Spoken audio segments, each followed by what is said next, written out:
Mesdames et messieurs, bonsoir.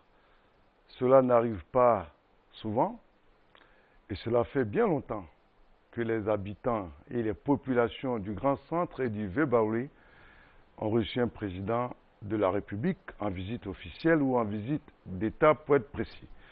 Cela fait exactement 18 ans. Le président Rikouna Bédié est passé dans la région, c'était en 1995. Eh bien, le président Alassane Ouattara, lui, il sera là lundi prochain. Ado Solution, le brave tiers ou Ado Puissance, comme on l'appelle affectueusement dans cette région, passera 5 jours dans la région de Gbeke. Bonsoir et bienvenue et en direct du studio TV du RTI Bouaké. L'événement est détail et dans 4 jours, le président Alassane sera chez nous, ici, dans la région de Gbeke. Ce soir, nous en parlerons et nous en parlerons largement. Et pour en parler, merci d'accueillir chez vous le préfet des régions de Gbeke, M. Koné Aka, en poste depuis 2007, n'est-ce pas, gouverneur? Bien sûr. Vous êtes un homme heureux. Juillet 2007. Vous êtes un homme heureux quand vous aviez appris Bien sûr, que le président vous rendrait visite. Comment vous avez accueilli la nouvelle? Mais avec beaucoup de joie. Quand on sait le début difficile que nous avons connu en 2007, et dit qu'aujourd'hui nous nous apprêtons à recevoir le président de la République, c'est une grande fierté pour nous. Il y a un amour très fort qui vous relie à Bouaké. Les gens en parlent très souvent. Oui, mais... Est-ce qu'on peut lever le coin du voile avant de commencer les débats? Ben, écoutez, d'abord, je peux dire que je suis un enfant de Bouaké, oui, parce que j'ai commencé ma carrière en 1975 en tant que jeune sous-préfet, tout près de Bouaké. Et j'étais régulièrement ici, parce qu'à l'époque, on avait envie de s'amuser. Et le poste que j'occupais ne me permettait pas de le faire. Donc j'étais régulièrement à Bouaké. Je connais bien Bouaké. Et depuis 2007, je peux dire que les populations ont adopté. Et je me sens vraiment à l'aise à Bouaké. Alors, j'ai tout à fait compris. Je voulais qu'on lève un coin du voile sur une situation particulière, mais ce soir, ce n'est pas l'occasion. Vous avez été très résistant. Nous allons rapidement passer là-dessus, pour éviter de remuer le couteau dans la plaie. Avec le gouverneur, j'accueille avec beaucoup de plaisir M. Nguessan Lambert. M.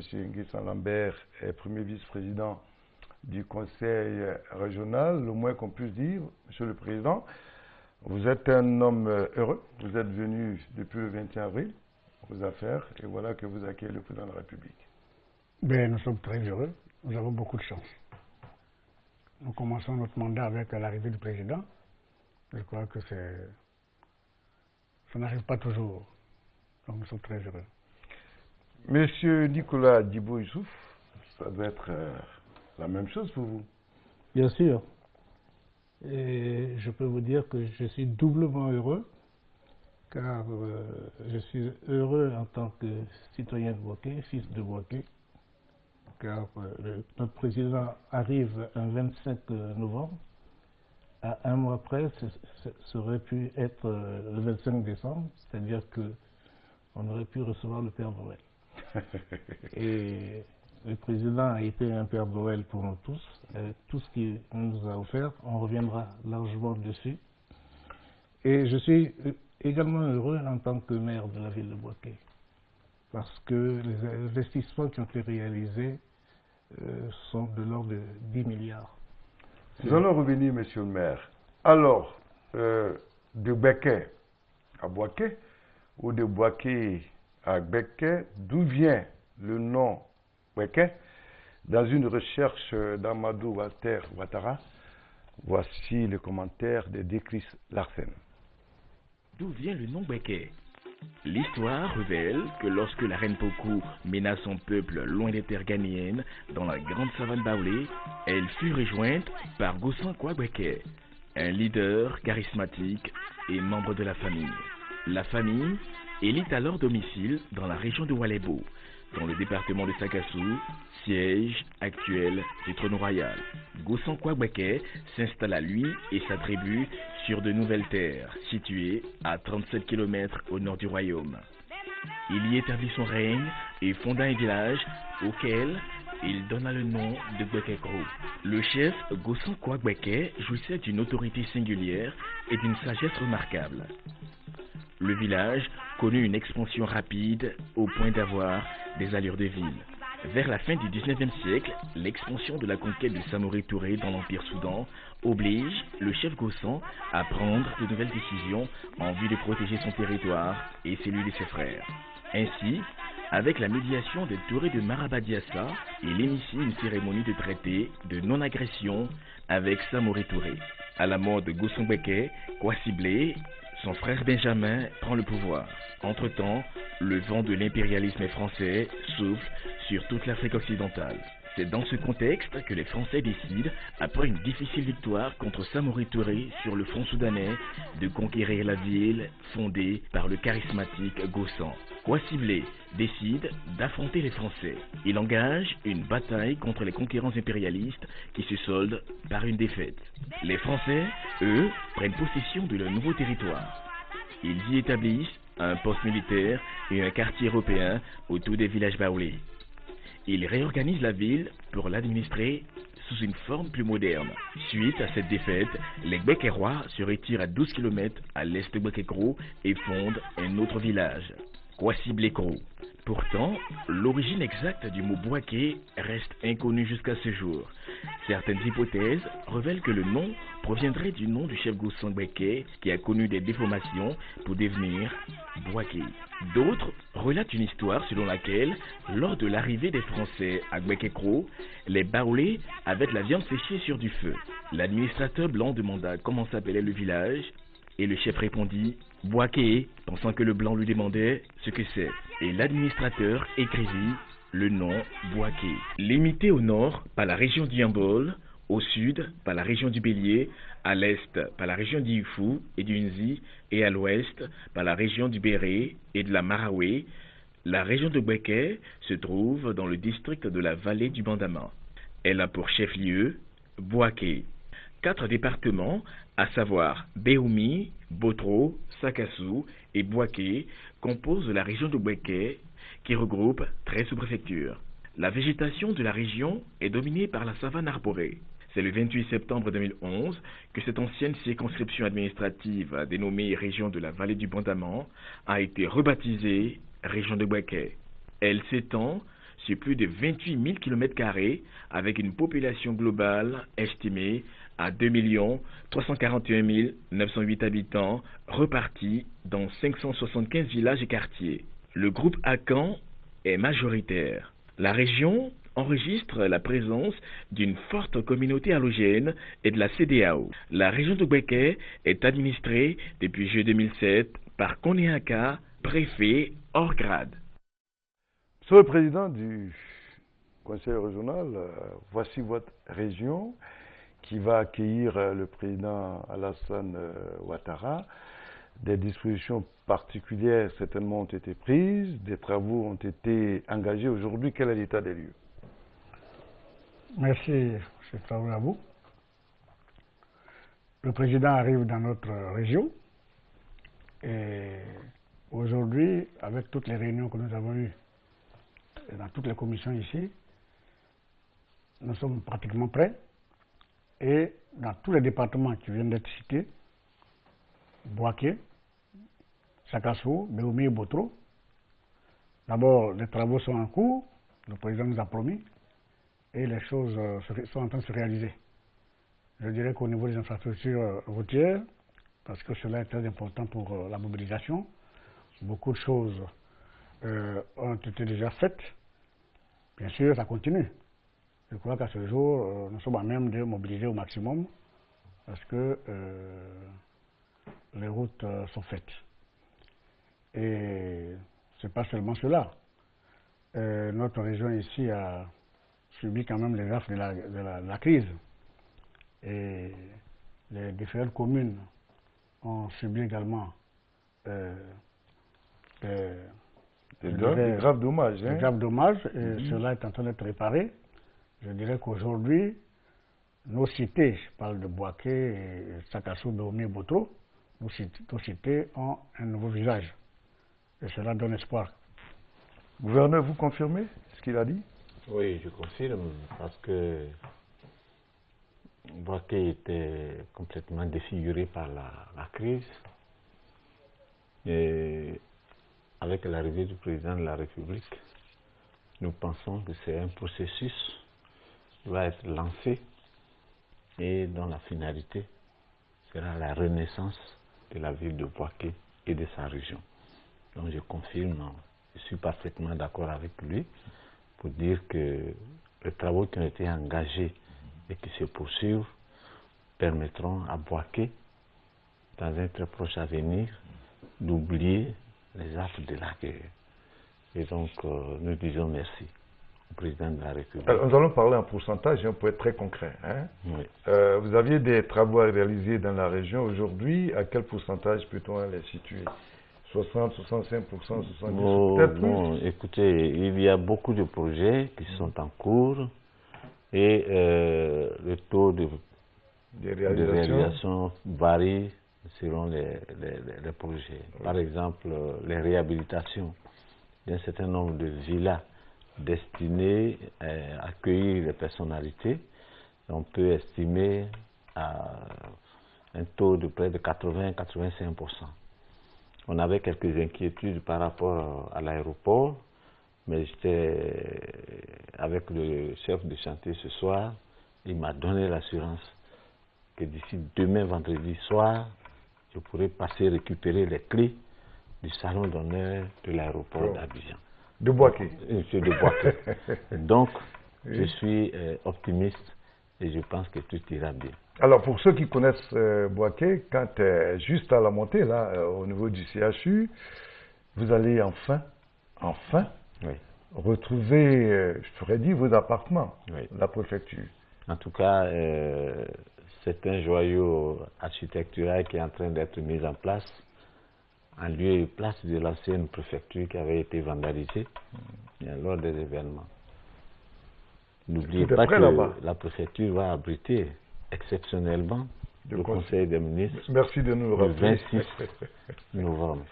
Et donc, tout est mis en œuvre pour que la préfecture présente son plus beau visage afin de recevoir le président de la République qui va présider le Conseil des ministres. Et tout est fait prêt. Monsieur le maire, on vous a vu partout, à toutes les réunions de coordination et à toutes les réunions même du comité départemental. Il y a un mot qui est souvent revenu, la mobilisation. Où en êtes-vous aujourd'hui? Bien, nous faisons partie donc de la coordination et la coordination nous a confié la commission mobilisation.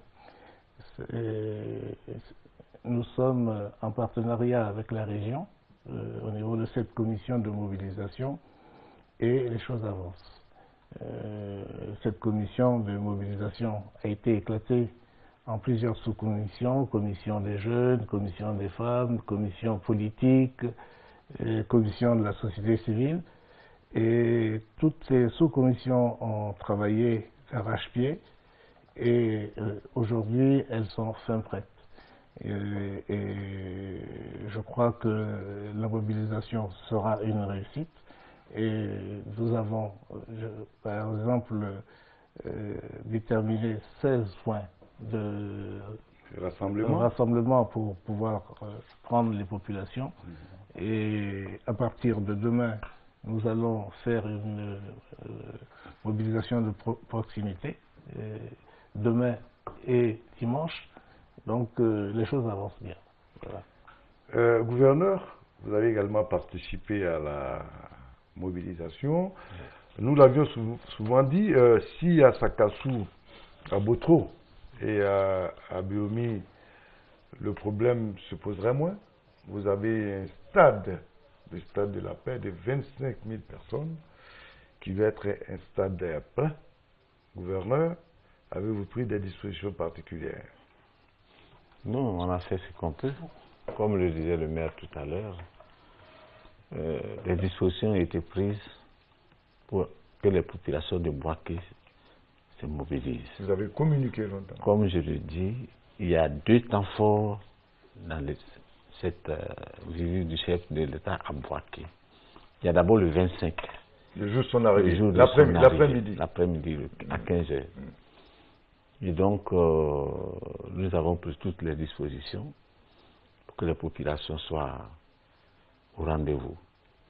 La commission transport a recensé tout ce que nous avons comme véhicule, parce qu'on ne peut pas parler de mobilisation sans moyen de transport.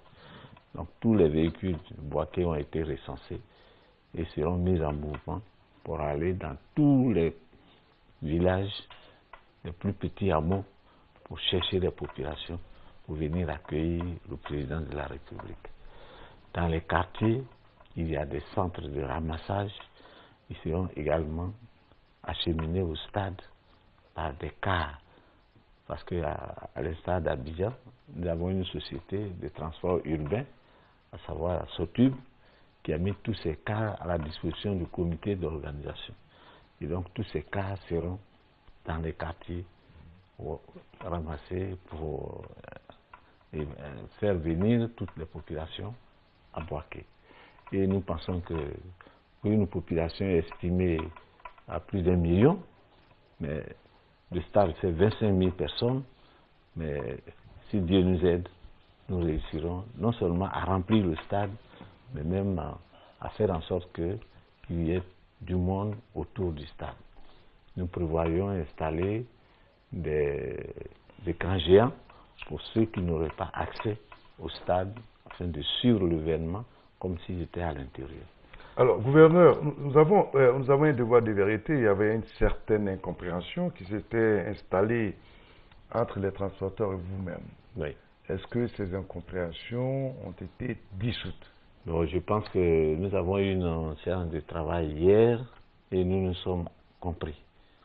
On parle le même langage et tout sera mis en œuvre pour que les transporteurs soient à l'aise pour aller chercher nos populations pour venir accueillir le président de la République.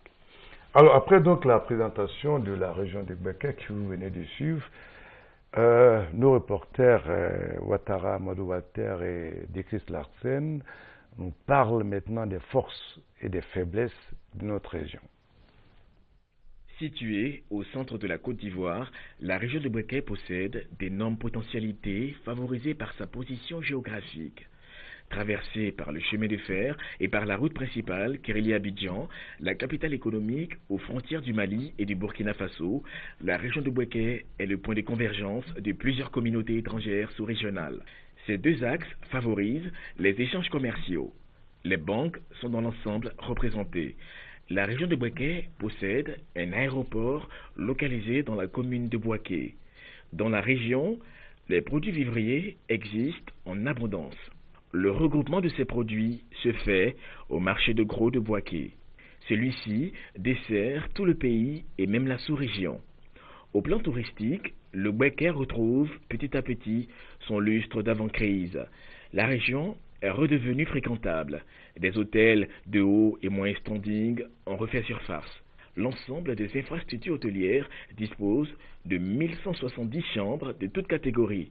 La diversité culturelle et touristique est un réel atout pour la région.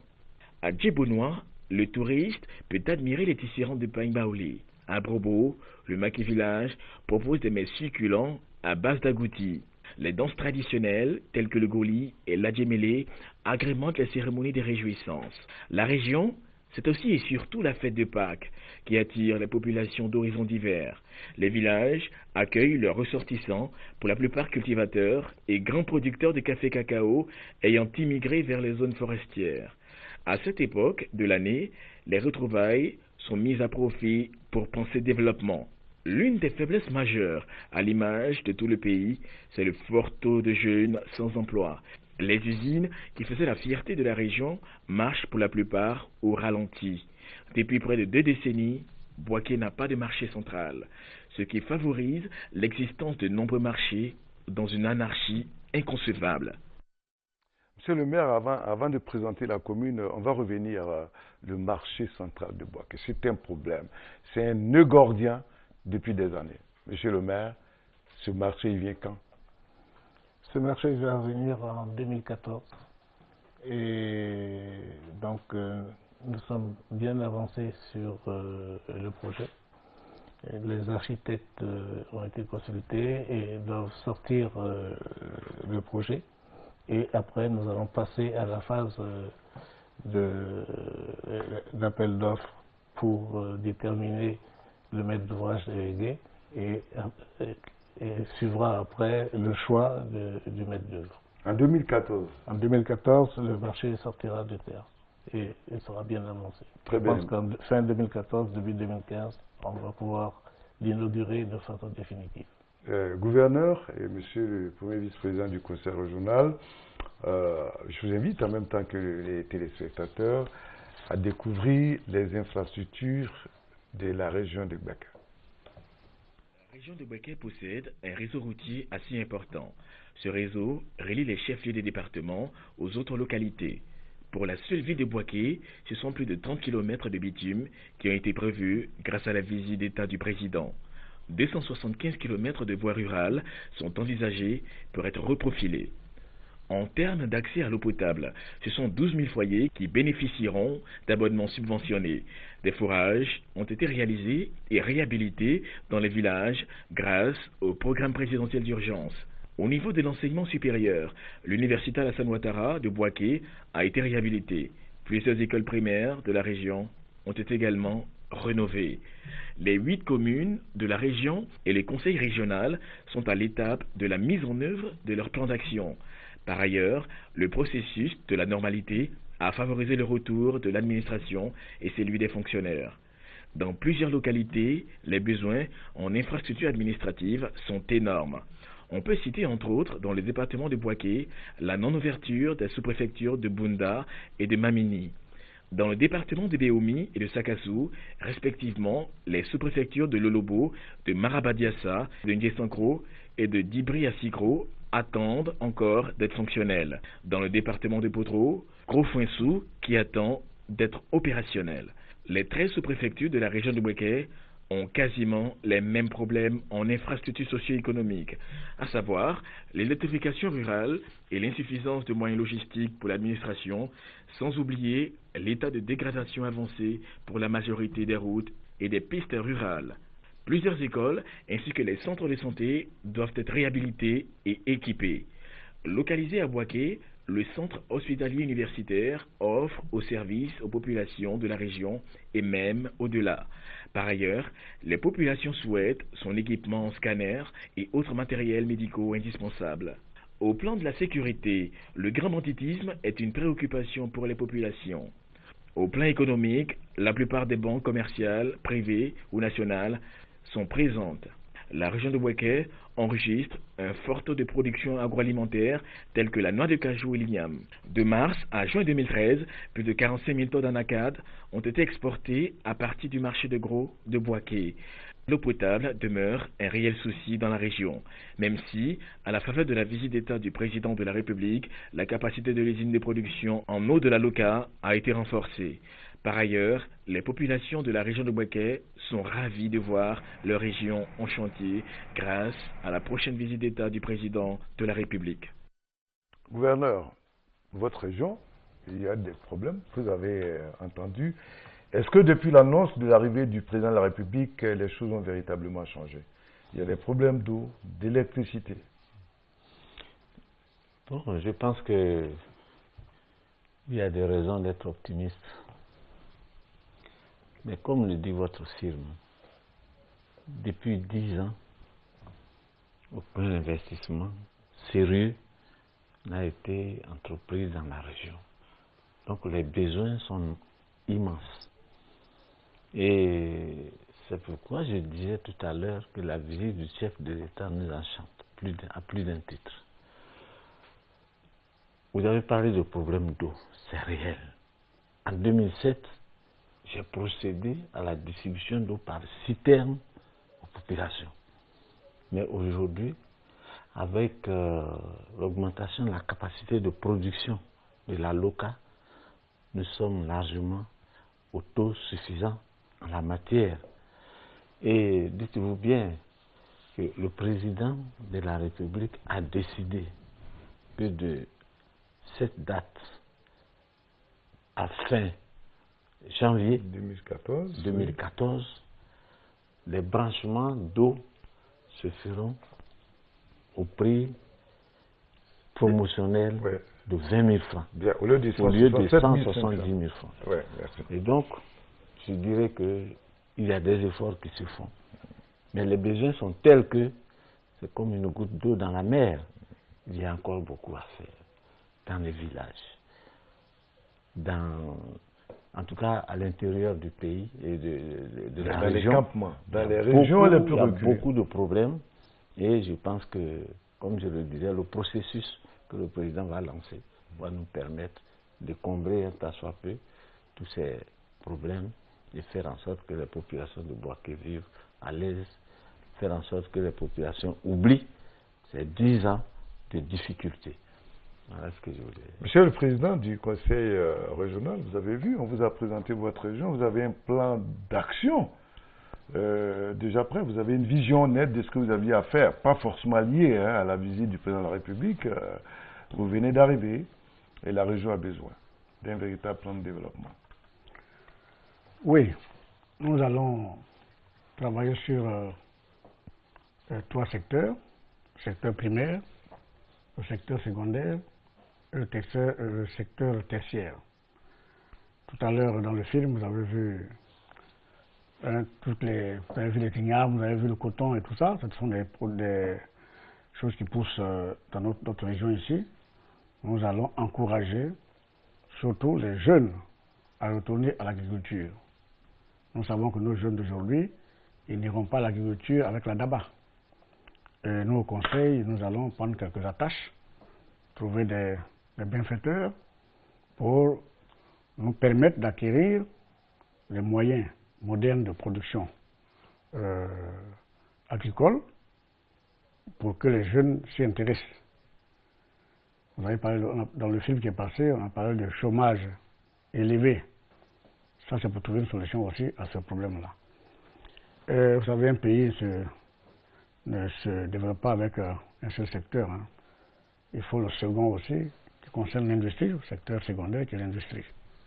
Et tout le monde sait ce que nos industries naissantes à Bouaké ont subi pendant la crise.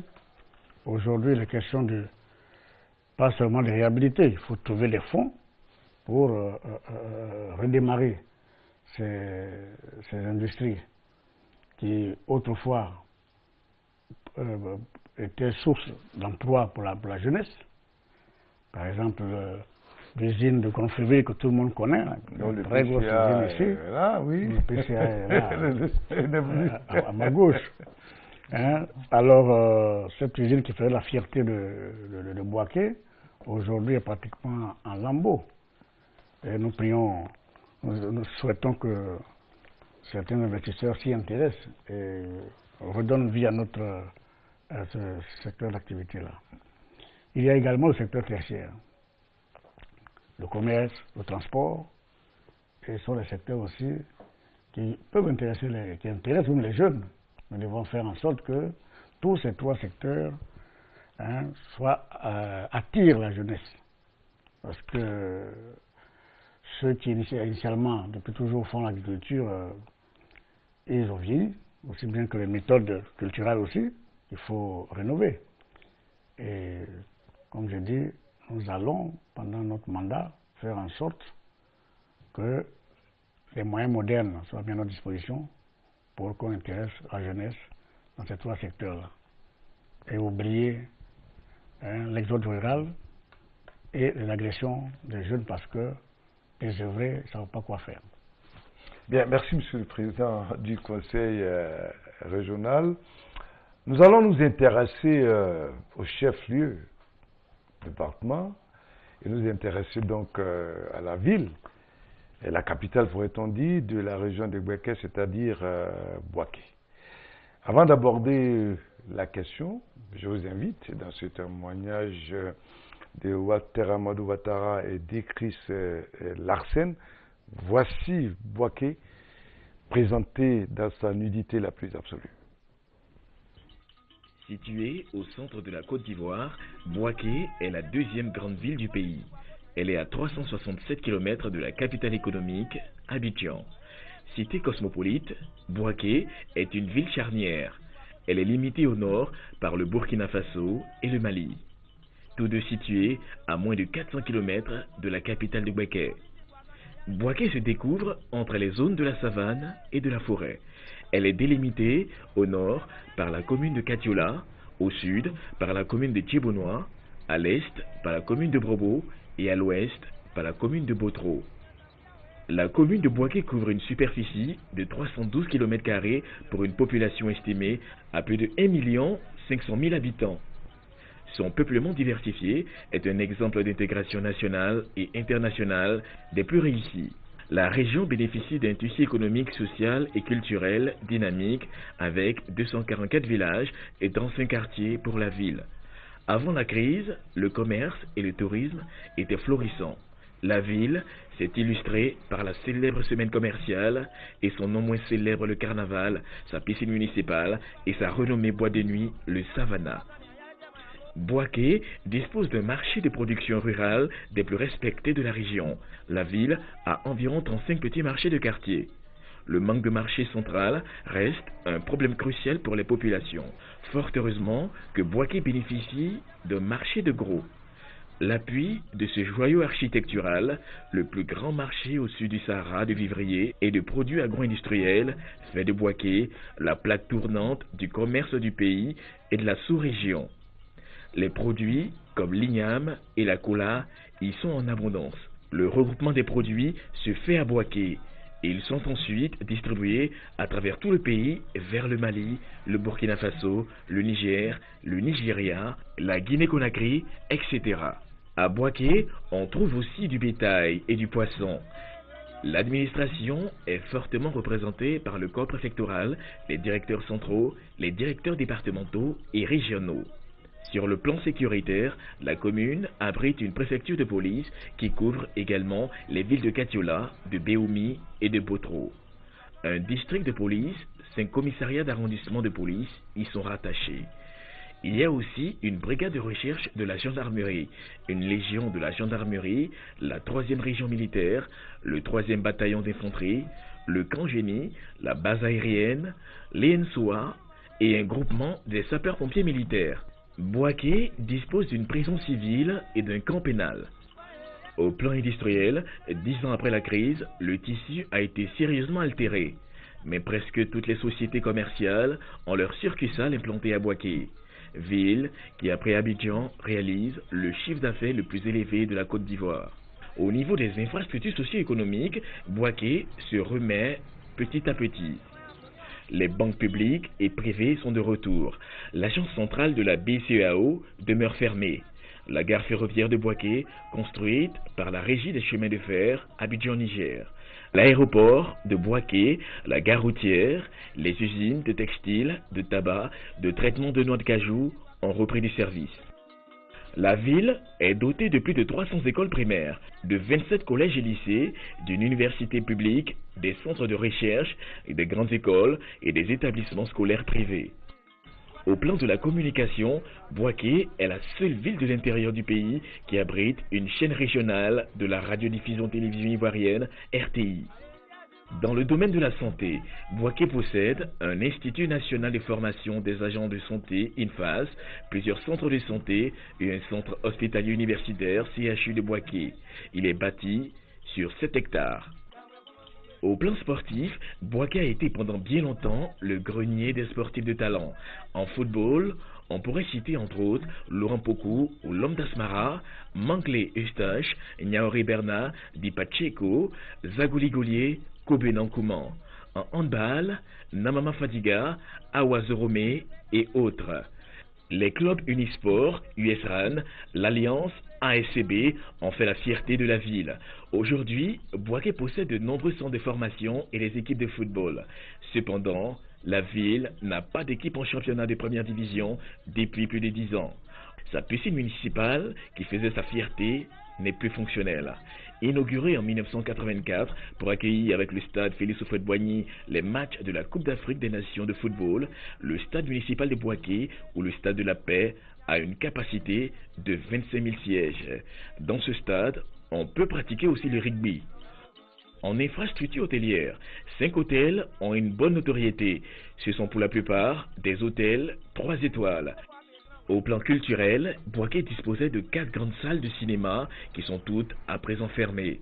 La ville est équipée d'un centre culturel, le centre culturel Jacques Aka, qui vient d'être réhabilité. Avant l'avènement du chemin de fer, Bouaké était un petit village dénommé Gbekekro. Le village ne comptait qu'environ 600 personnes en 1953.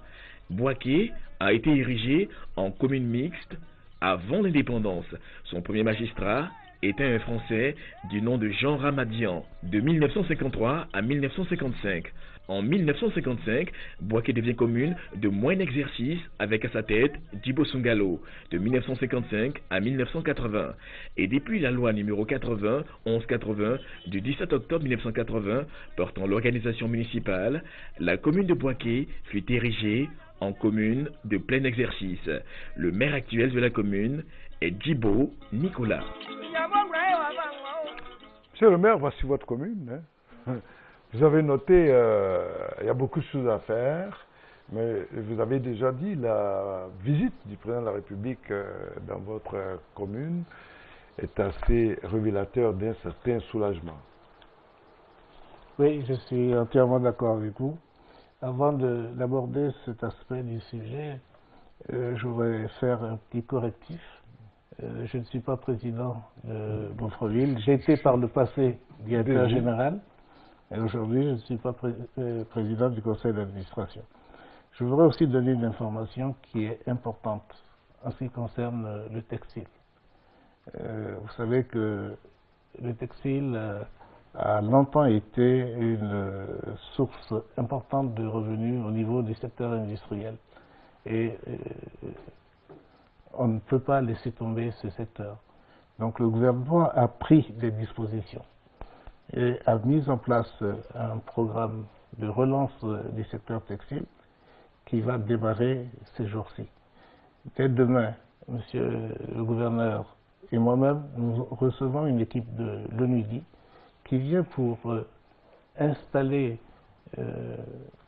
à Bouaké, et plus précisément à Gonfreville, un port franc textile, ce qui permettra de relancer tout le secteur textile. Donc nous pensons retrouver dans quelques années une industrie textile aussi dynamique que nous avons connue par le passé. La visite du président de la République à Bouaké va transformer Bouaké. Et je dirais que... Ça a déjà commencé, non? Ça va transformer Bouaké. Bouaké is back. Bouaké is back. Nous avons aujourd'hui de la lumière partout. Tous les points lumineux existants à Bouaké sont éclairés aujourd'hui. Nous avons, au niveau du commerce, à l'heure actuelle, nous avons du mal à circuler parce que toutes les rues qui ont été dégradées voient leur bitume en train d'être réhabilité. Nous allons recevoir, après la visite du président, certainement 10 km de voies nouvelles bitumées. Il s'agit des axes de la zone, de l'axe principal du quartier de la zone, de l'axe principal de Broukro, en partant de la clinique de la Madone, et l'axe Aouyansou, Ndakro, qui vont être bitumés. Après la visite, hein? Oui, après la visite. Voilà. Qu'est-ce que nous avions obtenu pour l'instant? Le gouverneur voulait intervenir? Non, allez-y. Ce que nous avons obtenu au niveau de la voirie, nous avons donc obtenu 10 km de voies de voies bitumées, de nouvelles voies. 10 km de nouvelles voies bitumées, c'est ce que je viens de vous donner comme élément. Nous avons obtenu 15 km de voies anciennes bitumées à réhabiliter. Comme celle d'Air France. Comme celle d'Air France, comme celle qui va de la Poste à Sokosé. Oui. Et nous avons obtenu 21 km de voies à reprofiler. Ce sont des voies qui ne sont pas bitumées, mais qui étaient suffisamment dégradées pour qu'aujourd'hui on puisse y circuler, je dirais, de façon fluide.